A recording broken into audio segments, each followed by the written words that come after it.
Welcome to AI in 8 minutes or less, your daily AI update. Today, we are diving into a wild story of some serious high-stakes drama in the world of decentralized AI. So let me ask you this. What happens when a key developer on a huge, groundbreaking AI project just cashes out? We're talking over $10 million. Well, that's exactly what's happening right now in the Bittensor ecosystem, and it is a story you have to hear. It's got everything. A massive exit, a bitter feud, and, believe it or not, an unbelievable comeback. Over $10 million. Yeah, that's the number that basically set off a firestorm in the Bittensor community. A developer named Sam Dara, who owned a really critical project called Subnet 3, sold this massive stake, pretty much leaving everyone just scratching their heads and wondering what in the world just happened. Okay, so this all went down on what's called Subnet 3. You can just think of a subnet as a specialized AI project that's built on the bigger Bittensor network. So with the main developer suddenly cashing out, the whole community was kind of left in chaos. Just scrambling to figure out how to salvage this thing, and it's really promising tech. It actually got so serious that the founder of Bittensor himself, who goes by Const, had to step in with a pretty stark warning. He was basically telling people, look, do not put your money into this subnet. Why? Because even after selling his stake, Sam Dara still held the digital keys, which gave him a really dangerous amount of control. But this isn't just about the money. Not even close.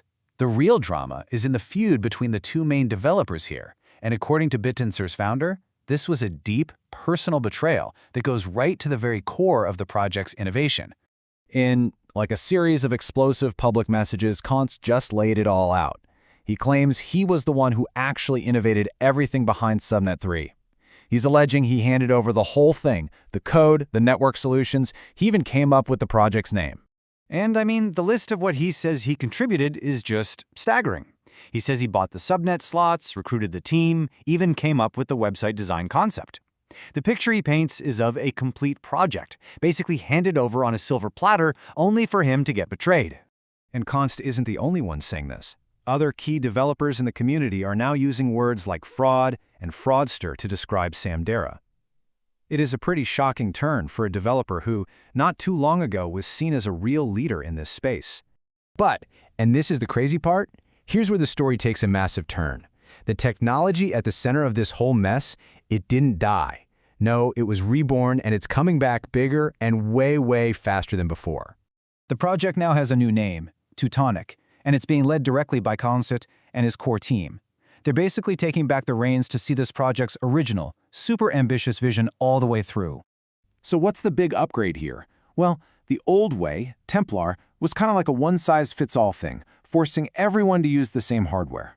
Tutonic, it's a total game changer. It turns every single update into a competition, letting the best, most efficient hardware setups win. This lets it scale incredibly fast. It's built for massive scale right from day one. And when I say fast, I mean they are moving at lightning speed. The roadmap is just wow. They plan to train a 1 billion parameter model in just 1 week. And get this, in 1 month, they're aiming to train a 30 billion parameter model. That's a task that took the old project an entire year to do. And that brings us to the ultimate goal, a 1 trillion parameter AI model. Just think of parameters as like the building blocks of an AI's brain. The more you have, the more powerful it is. And to put this into perspective, the old project's biggest win was a 72 billion parameter model. So yeah, this is a monumental leap forward. And hey, this isn't just talk. It's not just a promise. The code for Tutonic is already open source and up on GitHub. That means anyone, right now, can go and check the progress for themselves, which, in the world of decentralized projects, is a huge, huge deal. So, okay, let's zoom out. What's the bigger picture here? Does this kind of public, messy drama actually hurt a project like Bittensor? Or does it maybe reveal its underlying strength? I think the best way to understand the impact is to think of Bittensor's main token, Tau, as being kind of like the S&P 500. Its value reflects all the different AI projects, those subnets, built on its network. So, just like one company having a bad quarter doesn't crash the whole stock market, one subnet failing doesn't bring down the entire Bittensor ecosystem. And it looks like the market agrees. You can see that despite all this drama, Bittensor's performance has actually outpaced a lot of its competitors in the AI crypto space. It really says something about the resilience of this whole ecosystem and its spot as a leader. What this whole episode really shows us is that we are in the very early days of decentralized AI. These kinds of conflicts, these dramatic comebacks, they're really just the growing pains of building a totally new, open, and permissionless digital world. So, what do we take away from all this? Is this kind of messy, decentralized drama a sign of weakness? Or is it maybe the ultimate proof of its strength?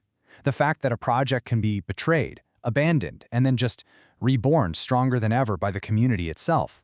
That's a pretty powerful testament to the future of open source innovation. What do you think? If you enjoyed this, subscribe to AI in 8 minutes and never miss what matters.